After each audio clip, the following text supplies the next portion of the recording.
The meeting is called to order. Auditor General, Dr. Ron Mwambwa, and your team, you're welcome to the Parastatal Committee, the Committee on Parastatal Bodies that is considering Head 07 of the budget that is focusing on the Office of the Auditor General. The Minister did present his budget, the national budget, last week on Friday, and in line with Standing Orders 168, the Vice President, Her Honor the Vice President, yesterday delivered a policy statement on behalf of on the Auditor General's office. So today we are going further by looking at the nitty-gritties of the budget. That's just by way of giving a background as to why we're here this morning. So I'd like to welcome you and your team to this meeting. Good morning, Auditor General and your team. Chair, good morning. We will begin with a fresh round of introductions, just in case you've sneaked in people who we didn't see yesterday. Would like to hear who they are today. So we will begin with members of Parliament, beginning from my far left. Thank you, Chair. Good morning, Auditor General, your team.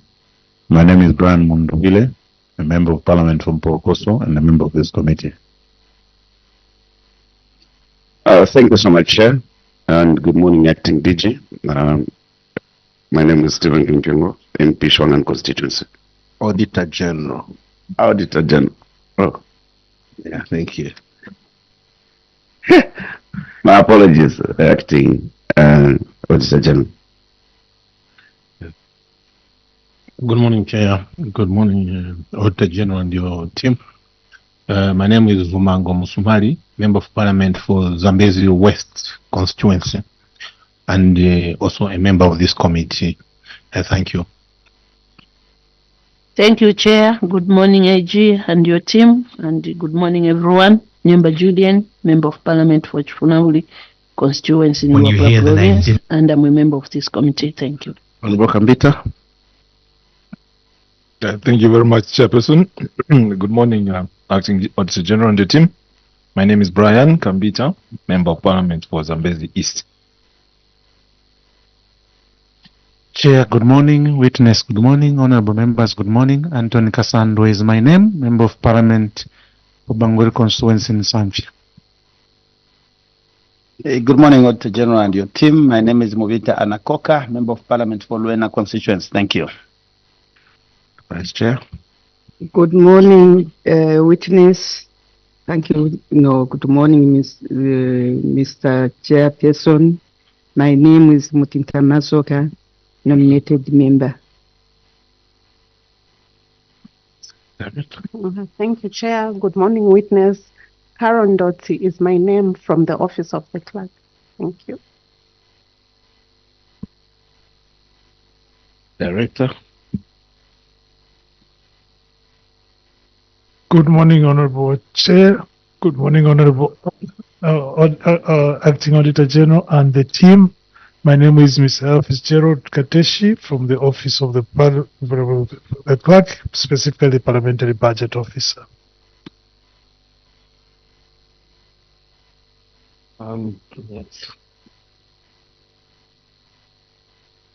Good morning, Chair, and good morning, everyone. My name is Lucky Halugala from the IT Department. Thank you very much. Auditor General, maybe you may introduce your team now. Good morning, Chair. Good morning, honorable members. My name is Acting Auditor General. I want my team to introduce. Thank you. Honorable Chair, good morning, honorable members. My name's Stella Nyonda. I'm the specialized audits. Thank you. Good morning, Chair. Good morning, honorable members. My name is Bono Mpofu, Director Planning and Research. Thank you. Good morning, Chair. Good morning, honorable members. My name is Tamara Ngoma. I'm the Director of Finance at Office of the Auditor General. Director of what? Plans? Finance. All right. Right.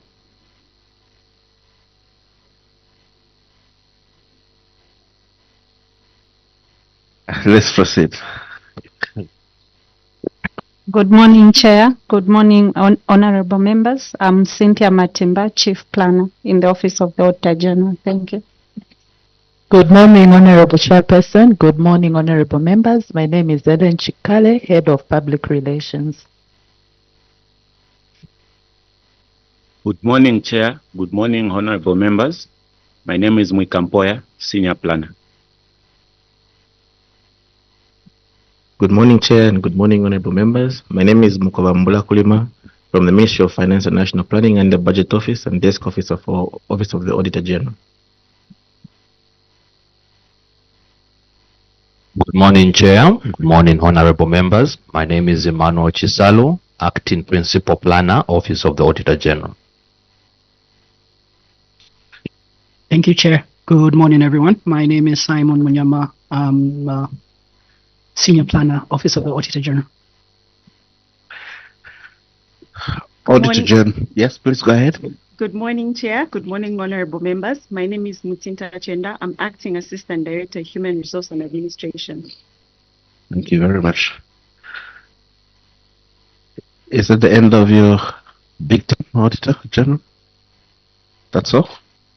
Right. Let me begin by giving you the assurance you have as a witness that as you appear before this committee or indeed any parliamentary committee, you are protected under Cap 12 of the laws of Zambia. That grants members of parliament immunity against protection for what they say while in the House. This means that the information you give to this committee cannot be used against you outside parliament or indeed in any court of law as long as it is factual. However, should you willfully mislead, the same law shall turn around and be used against you. I'm pretty certain that's not your intention. My name is Dr. Chitalo Chulufia. I'm chairman of this committee. I will invite you, Auditor General, to speak to your memorandum. The policy statement was done yesterday by the Vice President, and we also seen your memorandum. So we just need you to speak to salient features in the event that you think there are things you need to bring to the fore. And then that will give sufficient time now for members to react and seek points of clarification on your budget. So I'll give you a few minutes to speak to your memo, the salient features, and then we continue with the deliberations. Thank you so much, Honorable Chair,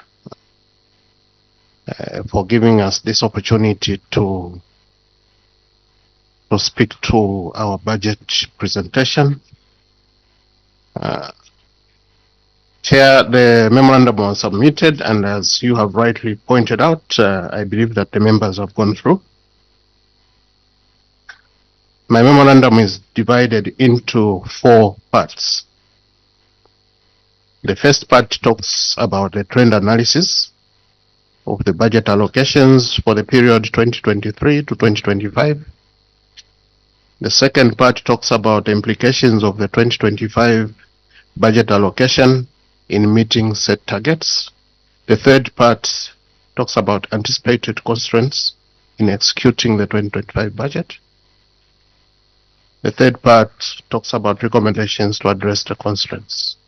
This, what I'm talking about, is in the introduction to the memorandum. Chair, honorable members, I believe that we are all aware of the establishment of the Auditor General's Office under the Constitution. It's not my intention to read how the office is established. Having said that, let me go straight to the trend analysis, which is on page 2. Chair, you will notice that there is a slight decrease in our budget from 2023 to 2025. There was an increase in 2024 from 165 million to 267 million This has reduced it to 252.2 million in 2025. The table is given on page 2. Chair, as can be noted from the figures given, notwithstanding the fact that the national budget has increased, you notice that the budget for the office has reduced. This is notwithstanding the fact that the government operations have increased, and therefore my office needs to provide oversight on most of these activities. Chair, my office has got 7 departments, and those are listed. The audit departments are listed, which is public debt and investment, specialized audits, local authorities, provincial appropriations. We've got the revenue audits, we've got ministerial appropriation audits. We also have got performance and environmental audits. What do you mean when you say you've got 7? Do you say several or 7? 7. 7. And yes. You put down 9. Those, some of them are not departments. Okay, so just clarify, when you say you've got 7 departments, then that's the 7 departments, and yes. Then those others. Then the other ones, like quality assurance is a unit. Okay. Then restructuring for institutional development program. That is a READY program which is meant to service all the departments. Chair, yes, Chair. So as can be noted from what I have just said,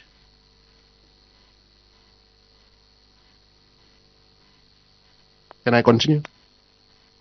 Yes, we would ask you to continue. We just wanted to ensure that we've understood what you meant by 9 sub-programs in relation to the 7 department statement we heard from you. But following what you're saying, you've talked about 9 sub-programs, and we are following. So, Chair, as can be noted from what I've just said, the mandate for the Office of the Auditor General is quite big, it's quite wide, and therefore we do need resources to make sure that we fully execute our mandate. In addition to that, Chair, the CDF resources have been increased, meaning that more work needs to be done by my office, and therefore that calls for a lot of resources. Resources in this case, I'm talking about financial, both financial and material. Material in the sense that we need motor vehicles, we need furniture, we need computers, and so on and so forth to adequately execute our mandate. Out of this, Chair, we have got expected outcomes. The key outcomes from our activities from the audit division are, number 1, a report of the Auditor General on the accounts of the Republic for the financial year, for each financial year audited. This report is required to be submitted by 30th September every year. Chair, I'm happy to mention that for the report for the 2023 audit accounts was submitted on the 26th of September, which was last week.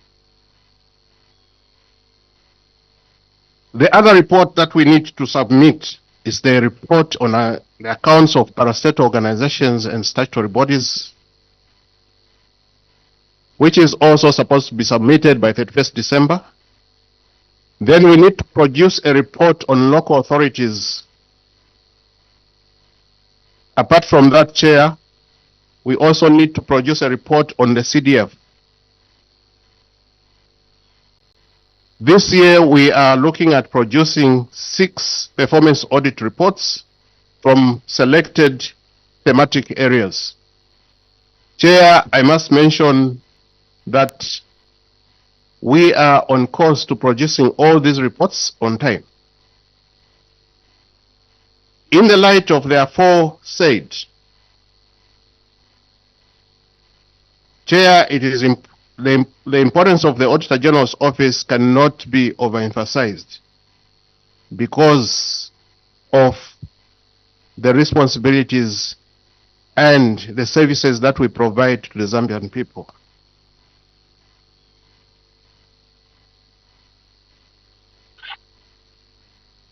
Chair, the other program that we execute in the office is to do with management and support services program. Under this program, Chair, we have got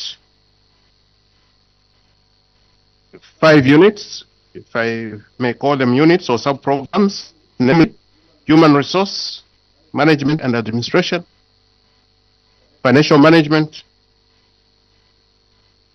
accounting, financial management, internal audit, procurement management, planning, policy coordination and information management. Chair, these are support functions which support core business of the office.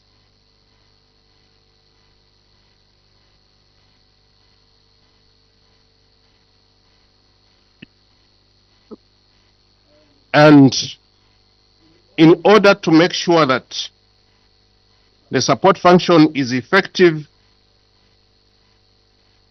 there is need for support in the following areas. The first one being that the office needs appropriate tools such as ICT equipment and audit software to enable the staff to effectively and efficiently execute their audits.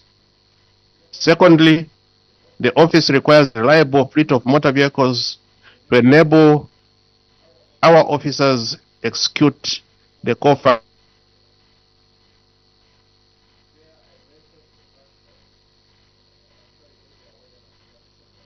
Now to the provinces, and the provinces were elevated to the position of directors now.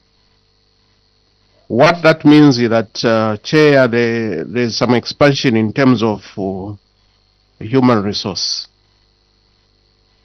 But I must mention, Chair, as you will see as I proceed, that there were certain positions which were approved, but they have not yet been. We don't have Treasury Authority yet to fill them up, and that does have some impact on our operations. The third issue, Chair, is the provision of a conducive working environment for the staff by procuring office equipment. Yes, there's a point of order. For the purposes of uniformity following of the I think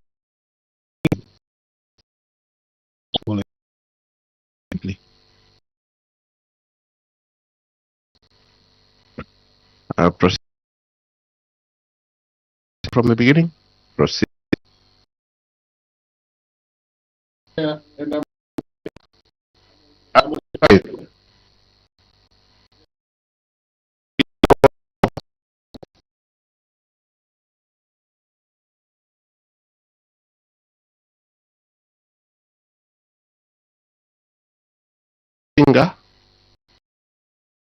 Yesterday. Recording stopped.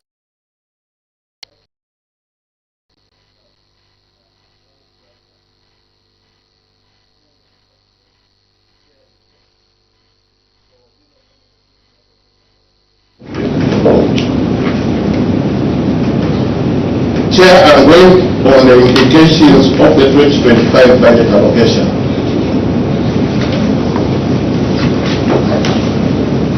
I would like to read this one, Chair. The estimates of revenue and expenditure for 2025 national budget is 217 billion kwacha. While the budget for OAG, which is required to provide oversight of the national budget, has been allocated 252 million, representing 0.1%. Representing 0.1% of the 2025 national budget. The budget is therefore and raises concerns about achieving the set targets in 2022 to 2023. Set targets in the 2022 to 2026 strategic plan. Further, the amount allocation of 2025 budget is a reduction of 6% from 2024 budget of 267.7 million. On the other hand, there is actually an increase in the national budget of 22.6 million from the 2024 budget. The reduction in funding may constrain the office's ability to provide a conducive work environment in providing adequate office space, procuring furniture and ICT equipment.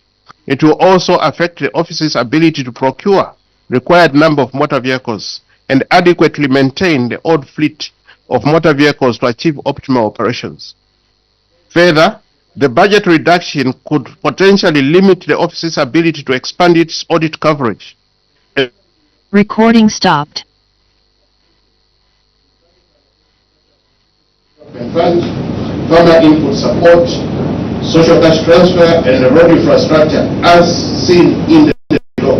Chair, I've provided a table there giving a snapshot of programs which have had increases in budget allocation in 2025.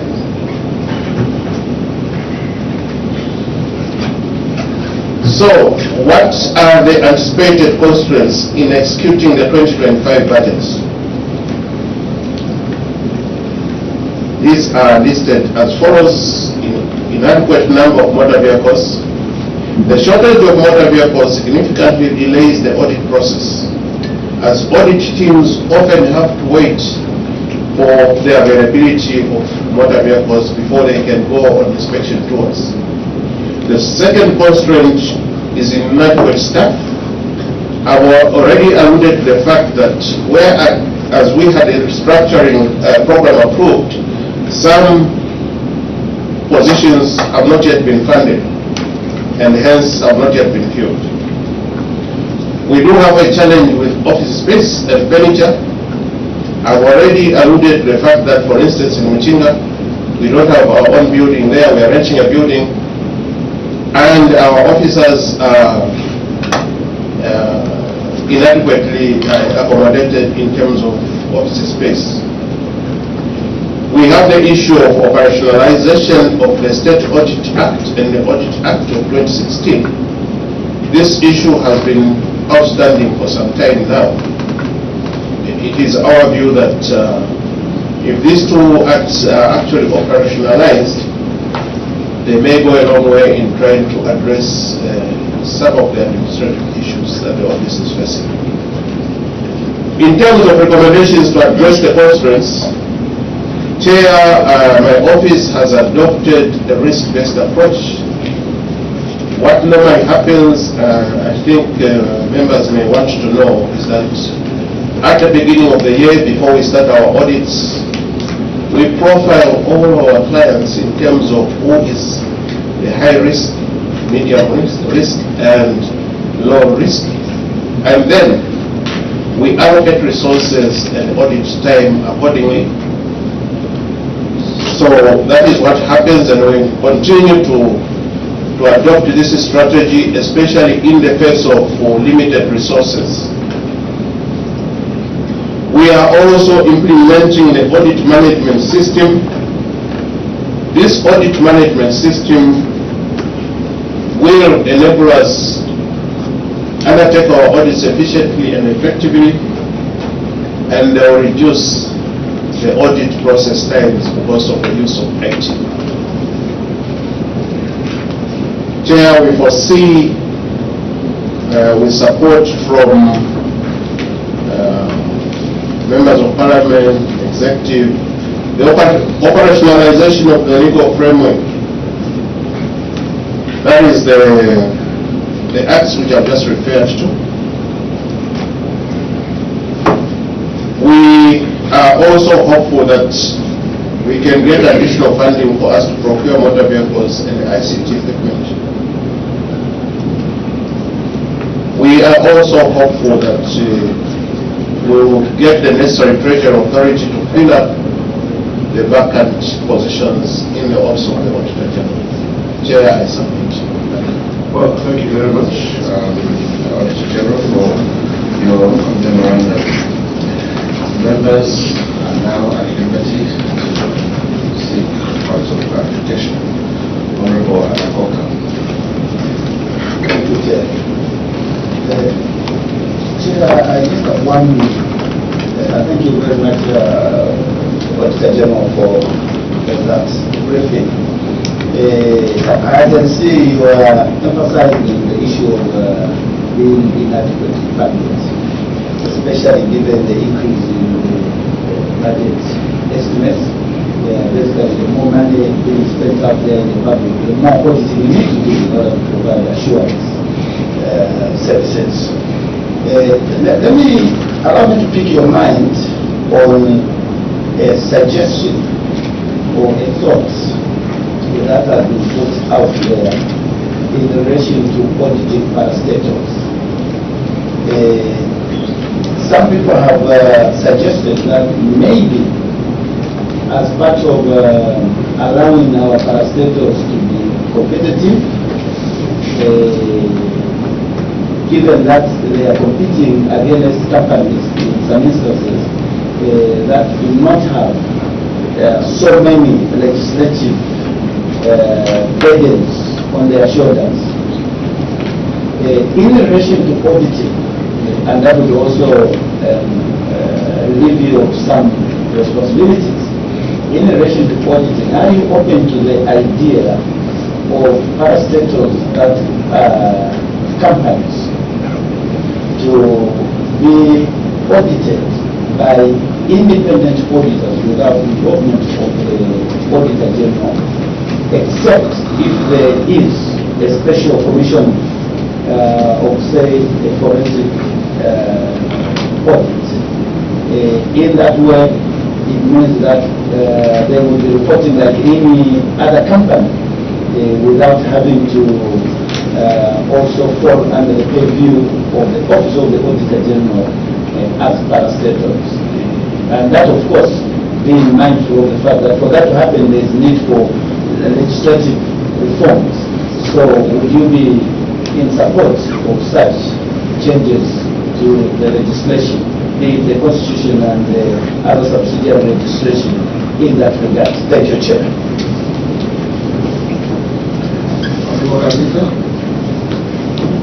Thank you very much, Chairperson. Let me extend Honorable Anakoka and Dr. Bigi, Chairperson, by expressing my gratitude on the contents of page 8. I think the point number 8 of the Auditor General's recommendations to address the constraints that they have identified.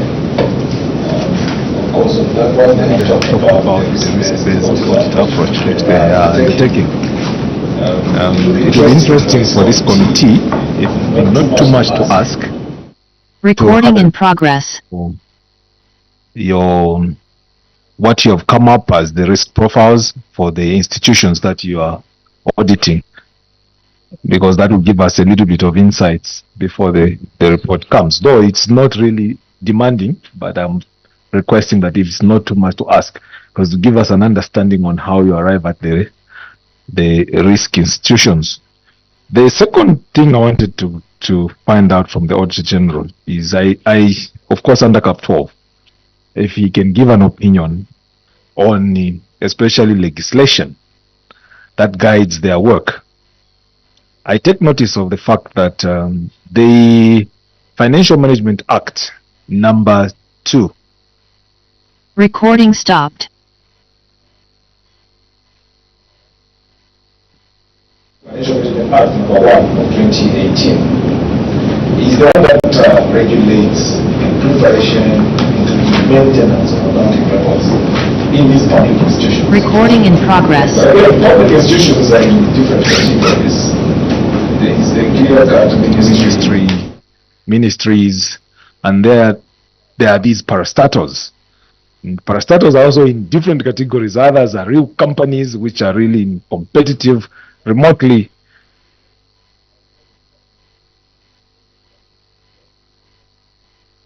And it appears that these levels in terms of government influence in these institutions are not recognized when you apply your audit. Just because government has a stake in a parastatal, even if it's 10%, you subject the institution to the Public Finance Management Act, number 1 of 2018. So how is it then? Because when these institutions have appeared before us, and this is one major complaint, especially from the learned councils, where they say we must revisit this legislation and appropriately apportion specific IDC companies which are expected to be profitable and perform competitively in the market. So what's your comment as Auditor General in addressing this issue? Thank you very much, Honorable Mundubile.